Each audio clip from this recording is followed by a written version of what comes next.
Hey guys, so I'm going to go over the syllabus in this video. I don't really know if it's necessary. We're probably going to do this in class too, but so let's download this. I think it's nice to make a syllabus review video, just in case you guys want to check it out early before the class starts. If you happen to be in Brightspace and you see this and you want to watch it, go ahead. Okay, so Monday, Wednesday, Friday from 9 a.m. to 9:50, so we don't have anything before 8. Cowan Hall, room 112. 3 credits. Here's my number. Text me if you need to get a hold of me. mary.ward@msun.edu is a good email, or in Brightspace. So this is basically kind of an InDesign course. The whole course is going to be an in-depth dive into InDesign. Techniques, design principles, and software used in publication design. That's what they call it. Publications are typically multiple page layout documents.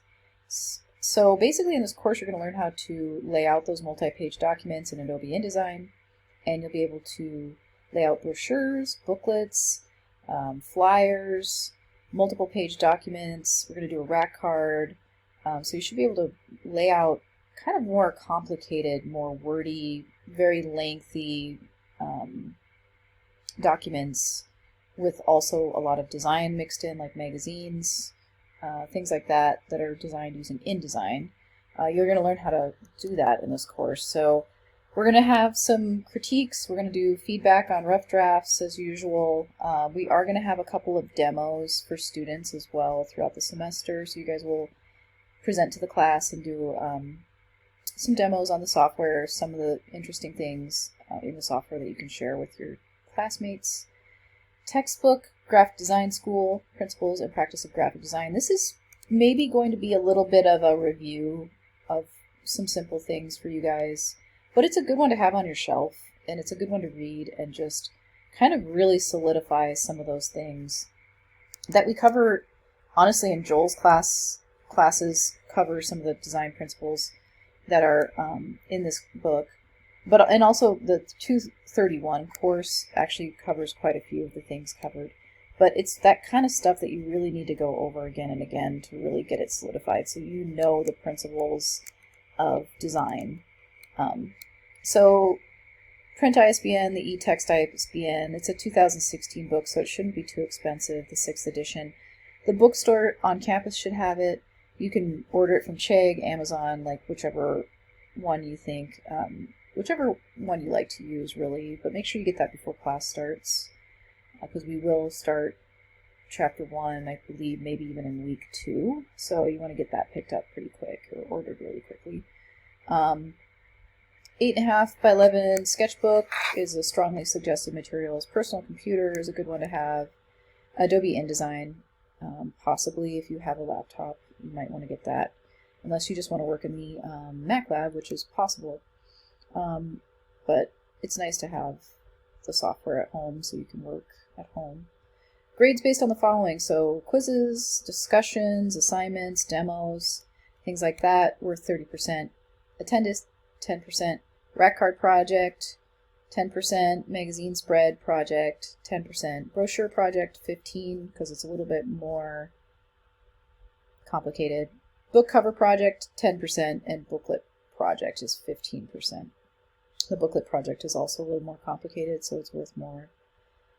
Here's the course schedule. It's going to change a little bit. This is only, I think this is about my 4th time teaching this course, and things aren't totally solidified, but it's really close to what it's going to be. So, we're going to start with the rack card project. We're going to have a rough draft, and then the project will be due by week 3. You guys can kind of read through this. Then we do the magazine spread project. We start the student demo number 1 in week 3. I assign those, and then you do them week 4. We start the magazine spread project, work on those, and then next we're doing the brochure, book cover, and then booklet project. We actually work on the booklet project for quite a while. There's a first draft and a second draft of the booklet project because it is such a kind of a big project with a lot of pages, so we need to go over it twice, I think. And then finals week is basically just going to be that booklet project critique at the end, so it's going to be pretty simple. We're not going to do any student demos as far as I I might end up putting a third student demo in there. That's one of the things that might end up changing, but basically finals week is going to be a critique of the booklet project. Grading scale, pretty basic. Don't get a D because that doesn't get degrees. Ds don't get degrees, so if it's a required course for your minor or major, it needs to be a C minus or higher. Obviously, I think you guys will probably do better than that, but just a reminder to students. Student responsibilities, so you need to check Brightspace daily, you need to come to class, obviously, you need to read the announcements in Brightspace. Unfortunately, we're not getting the text messages from the announcements anymore, which is normally something that I really rely on pretty heavily to tell you guys if I'm sick. I just put an announcement like, hey, I'm not going to be in, don't bother coming in, but you know, they're doing away with that because we're switching over to Canvas soon, so unfortunately that's a kind of a bummer, but I'm getting off topic here. So you want to check out the outline tasks in the modules of the content area of the course. You know, show up to class on time, definitely. I know it's a morning class, but get there on time.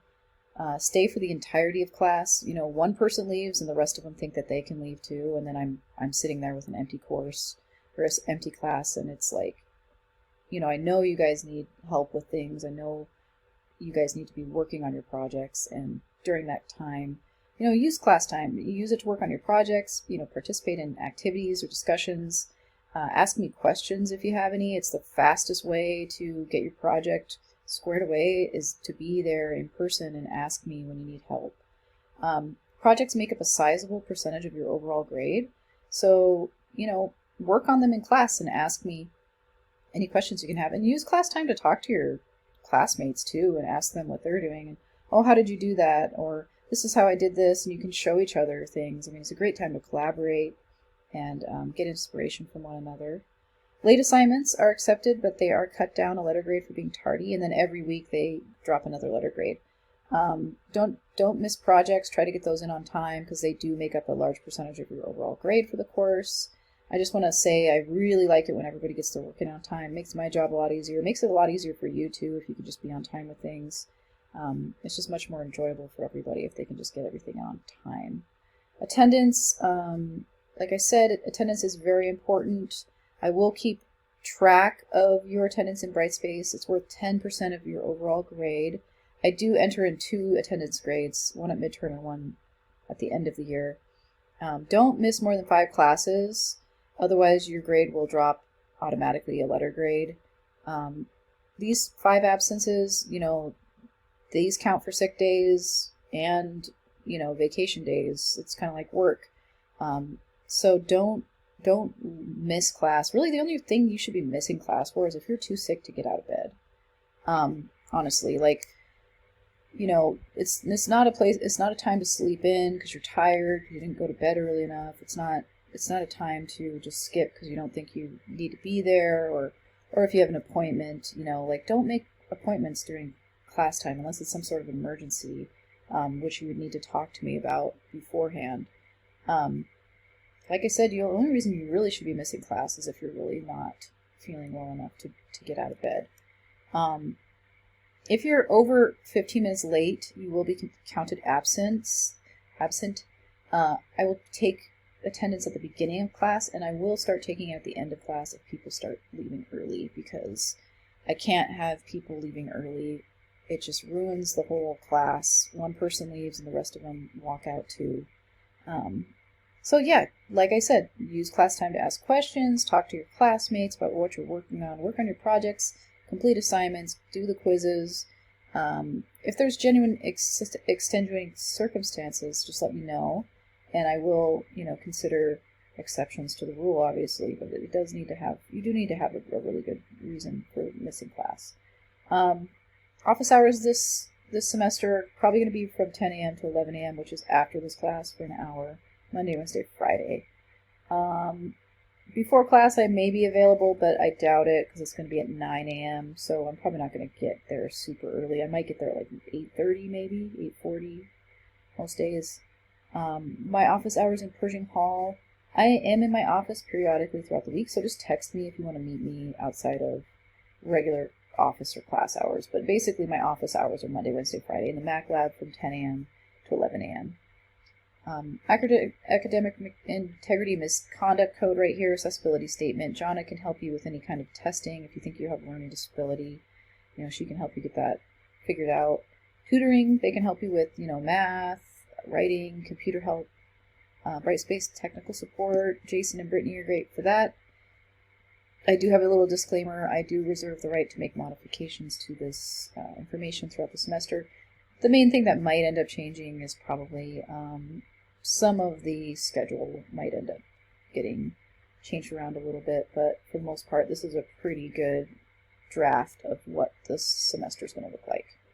All right, so that's pretty much the course in a nutshell, and I look forward to working with you guys this semester and teaching you InDesign. It's really a building block of the graphic design industry, so actually as far as my experience was that I worked with InDesign the most out of all of the programs.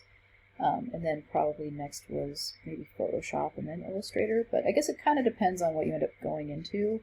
But InDesign is one that gets used a lot, surprisingly, and it seems to be the one that students respect the least, but don't make that mistake, because it is actually one of the most important ones that we end up covering. So anyway, look forward to seeing you guys this fall, and have a good rest of your summer. Okay, talk to you later. Bye.